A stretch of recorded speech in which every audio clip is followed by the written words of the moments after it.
It's sad, but a lot of countries look at America as a warmonger because we hear, like with Iraq and weapons of mass destruction, we get hounded in our news press. There's weapons of mass destruction. I remember Iraq. I remember watching the news and thinking, just go in and get rid of this terrible dictator, not Bin Laden, but Saddam Hussein. I remember thinking, let's just get in there already and take care of this guy, because the news coverage for like 2 months was like Saddam Hussein, Saddam Hussein, Saddam Hussein, WMDs, WMDs, WMDs.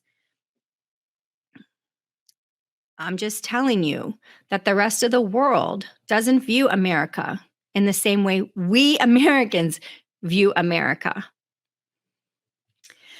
And the bigger concern that we have now is the petrodollar ending. That is our biggest concern. This is the biggest thing that's ever happened since 1944 Bretton Woods Agreement, where the dollar became the world reserve currency. You have to remember that in February of 1974, Henry Kissinger went to Saudi Arabia and worked out a deal on behalf of the administration, Nixon, to basically say no oil sales from OPEC producing nations outside of the US dollar. There's where the petrodollar came from, 1974. And that has been a huge benefit to the United States of America, massively huge benefit.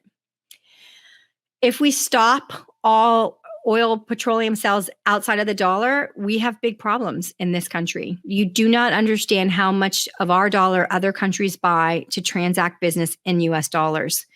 And yesterday, the Federal Reserve spoke, and I'm not sure when this podcast is coming out, so let me give you the date. It was Wednesday, March the 2nd, where Chairman Powell basically stated to Congress that a basket of currencies or multiple currencies could act as a world reserve currency. It does not have to just be singularly the US dollar. This is what the IMF, the International Monetary Fund, has been screaming about forever. The SDRs, the special drawing rights, a basket of 5 currencies that creates the reserve currency for the world.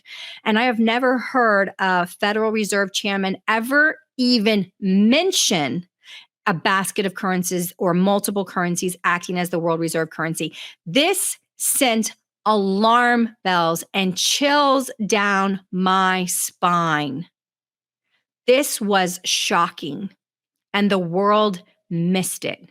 They didn't understand the implications of having a U.S. Federal Reserve chairman speaking to Congress saying that the U.S. dollar does not need to be the only reserve currency. And of course it doesn't need to be. Of course it doesn't need. It could be gold. It could be a non-currency. It could be a lot of things that have intrinsic value that we use as a reserve.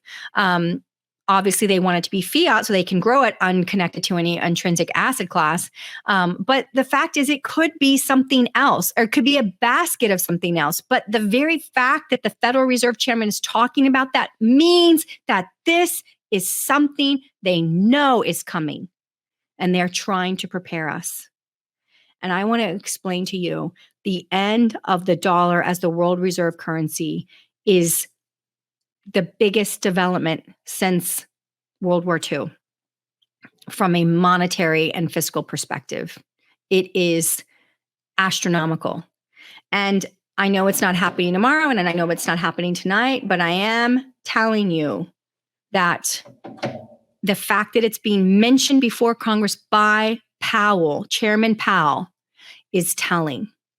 And this is all happening while Russia is attacking or being the aggressor in Ukraine. And Russia's getting pushed out of the SWIFT system from the European Union. This is something I've already mentioned to you. If Russia and China buddy up, SWIFT becomes irrelevant for them.